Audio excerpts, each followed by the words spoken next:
Nah, di sini saya akan ngebahas tentang materi akuntansi transaksi pembiayaan musyarakah. Untuk videonya simak video berikut. Jadi apa sih yang dinamakan dengan musyarakah?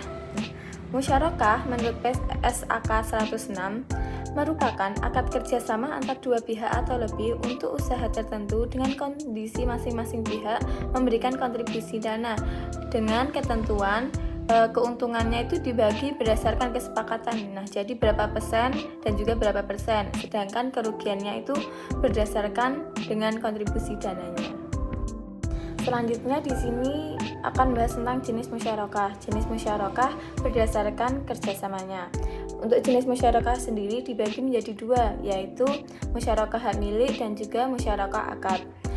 Musyarakah hak milik merupakan persekutuan dua orang atau lebih dalam kepemilikan dalam salah satu barang dengan salah satu sebab kepemilikan seperti jual beli, hibah ataupun warisan. Nah, sedangkan musyarakah akad merupakan akad kerjasama dua orang atau lebih yang bersekutu dalam modal atau keuntungan. Nah, jadi yang membedakan dari kedua ini, kalau musyarakah hak milik itu hak miliknya itu bareng-bareng bersama-sama, sedangkan musyarakah akadnya yang bareng-bareng. Nah, selanjutnya seperti yang udah kita lihat di sini ada slide tentang rukun transaksi musyarakah. Nah, rukun transaksi musyarakah dibagi menjadi tiga, yaitu yang pertama ada dua pihak transaktor. Nah, dua pihak transaktor ini itu apa? Nah, yaitu pemilik dana dan juga pengelola dana, entah itu dikelola mandiri, bareng-bareng ataupun dari pihak ketiga. Untuk yang kedua, rukunnya itu objek musyarakah dari modal kerja serta keuntungan dan juga kerugiannya. Untuk rukun yang ketiga ada ijab dan qabul. Nah, ijab dan qabul ini menunjukkan persetujuan pihak yang bertransaksi. Nah, jadi rukun transaksi musyarakah di sini sudah jelas ya, ada tiga, yaitu dua pihak transaktor, objek musyarakah dan juga ijab dan qabul.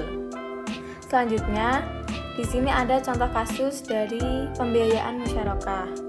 Untuk kasusnya, pada tanggal 2 Februari 2000 XA, Bu Nasibah menandatangani akad pembiayaan usaha penggilingan padi, mulai dari membeli padi, menggiling, dan juga selanjutnya menjual beras. Nah, Bu Nasibah ini menandatangani dengan Bank Murni Syariah dengan skema musyarakahnya itu sebagai berikut. Nilai proyeknya sebesar 80 juta dan juga kontribusi banknya sebesar 60 juta.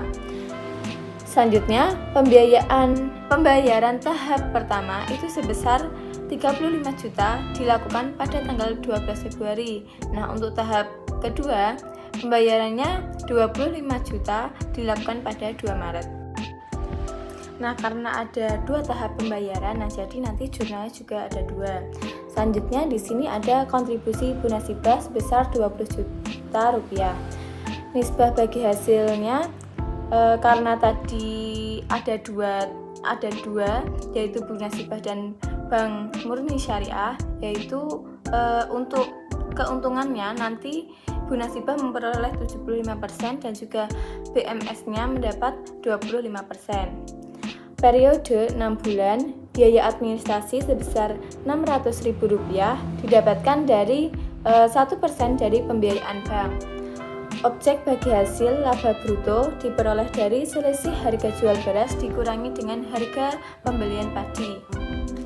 Skema pelaporan dan pembayaran porsi bank setiap 3 bulan, yaitu pada tanggal 2 Mei dan juga 2 Agustus, dihitung 2 kali masa panen. Nah, untuk skema pelunasan pokok musyarakah permanen berarti dari awal dari akhir, jadi nantinya dilunasi pada saat akad berakhir, yaitu pada tanggal 2 Agustus 2000 XA. Selanjutnya langsung ke perhitungannya. Pertama, menghitung saat akad disepakati. Nah, bank membuka cadangan rekening pembiayaan musyarakah untuk nasabah dan juga mendebet rekeningnya untuk biaya administrasi. Nah, bagaimana sih caranya? Ini kan saat akad berarti tanggal 2 itu bank itu sudah memiliki kewajiban. Nah, kewajiban apa? Kewajiban untuk mengeluarkan dana. Maka kewajiban bertambah di sebelah kredit. Untuk jurnalnya, pada tanggal 2 bulan 2 2000XA, rekening pos lawan komitmen administratif pembiayaan di sebelah debit sebesar Rp660 juta kepada kewajiban komitmen administratif pembiayaan di kredit sebesar Rp60 juta. Kas rekening nasabah pada Bu Nasibah di debit sebesar Rp600.000 kepada rekening lawannya pendapatan administrasi Rp600.000 di kredit. Perhitungan yang kedua adalah saat penyerahan pembiayaan musyarakah. Nah, dalam kasus Bu Nasibah pada tanggal 12 Februari, bank mentransfer sebesar Rp35 juta ke rekening Bu Nasibah sebagai pembayaran tahap pertama. Selanjutnya, pada tanggal 2 Maret, Bank Syariah menyerahkan dana tahap kedua sebesar Rp25 juta. Nah, ini kan udah jelas kalau pembayarannya itu dilakukan 2 kali, maka di sini juga ada 2 jurnalnya.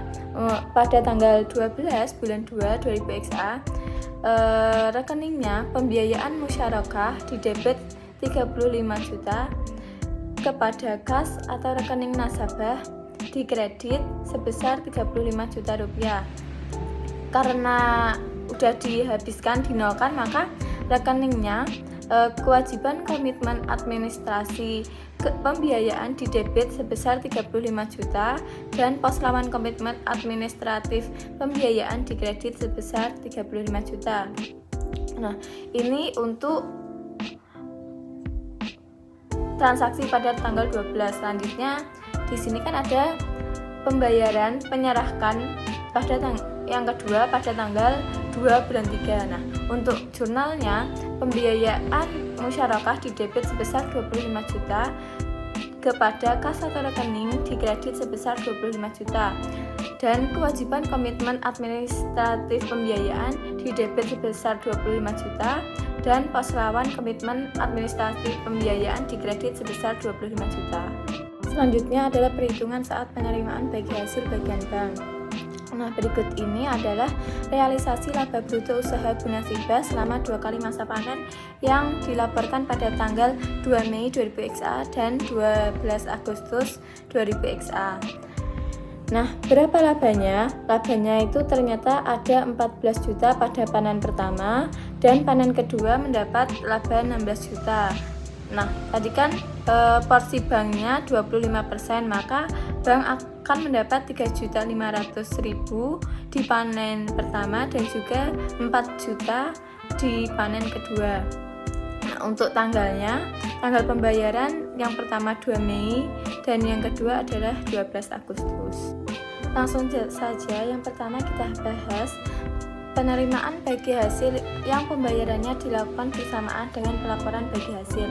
Misalkan, untuk pembayaran bagi hasil musyarakah masa panen pertama, Bu Nasibah langsung membayar bagi hasil untuk Bank Syariah pada tanggal 2 Mei sebesar Rp3.500.000. Nah, di sini kan nggak ditulis keterangan cash ataupun transfer. Nah, maka jurnalnya tanggal 2 bulan 5 2000XA dengan rekening kas atau rekening nasabah di debit Rp3.500.000 dan kepada kredit pendapatan bagi hasil musyarakah sebesar Rp3.500.000. Karena kan tadi hartanya itu bertambah, maka nanti pendapatannya di kredit sebesar Rp3.500.000. Nah, selanjutnya untuk penerimaan yang berbeda, ini tuh jurnalnya yang berbeda inilah muncul akun piutang karena belum diterima. Jadi pada tanggal 2 Agustus itu sebenarnya udah dapat tapi belum menerima cashnya, maka muncullah piutang. Untuk jurnalnya pada tanggal 2 bulan 8 2000XA, rekeningnya piutang pendapatan bagi hasil musyarakah di debit Rp4 juta kepada pendapatan bagi hasil musyarakah di kredit Rp4 juta.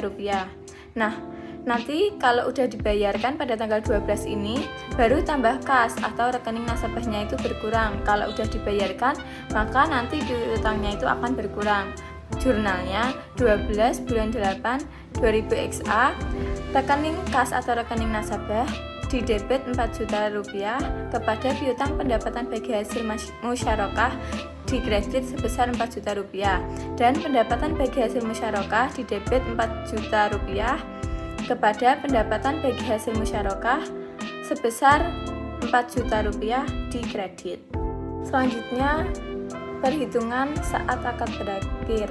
Nah, di sini pertama ada alternatif 1, yaitu nasabah pembiayaan mampu mengembalikan modal musyarakah bank.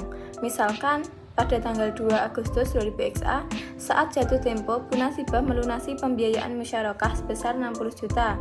Maka jurnal transaksinya adalah tanggal 2 bulan 8 2000 dengan rekening kas atau rekening nasabah didebit sebesar 60 juta rupiah kepada pembiayaan musyarakah dikredit sebesar 60 juta rupiah. Alternatif yang kedua, nasabah pembiayaan itu tidak mampu mengembalikan modal musyarakah bank.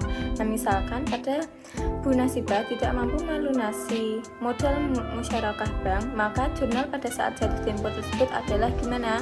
Nah, ya sudah, dibuat saja piutang yang harusnya itu sudah habis, tapi karena belum menerima uangnya, maka buatlah akun piutang. Agar apa? Nah, agar bank nanti itu bisa menagih kepada Bu Nasibah. Gimana jurnalnya? Untuk jurnalnya pada alternatif 2 ini dengan rekening piutang pembiayaan musyarakah jatuh tempo didebit sebesar 60 juta rupiah kepada pembiayaan musyarakah dikredit 60 juta rupiah. Nah, nanti itu kan resikonya ya. Nah, resiko kalau belum mampu melunasi. Nah, kalau di kemudian hari Bu Nasibah ini membayar utang pembiayaan musyarakah pada jatuh tempo, maka jurnal piutangnya itu akan dihapus. Gimana menghapusnya? Jadi, tadi kalau piutang kan bertambah di debit. Jadi, kalau dihapus piutangnya itu berkurang di sebelah kredit, jadinya itu 0. Nah, piutangnya 0 berubah wujud jadi kas. Jadi kasnya itu akan bertambah di sebelah debit.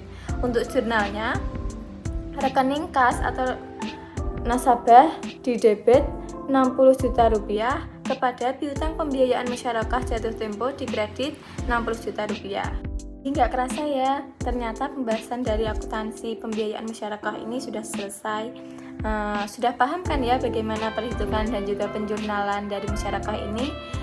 Jadi demikian dari saya, kurang lebihnya mohon maaf. Terima kasih.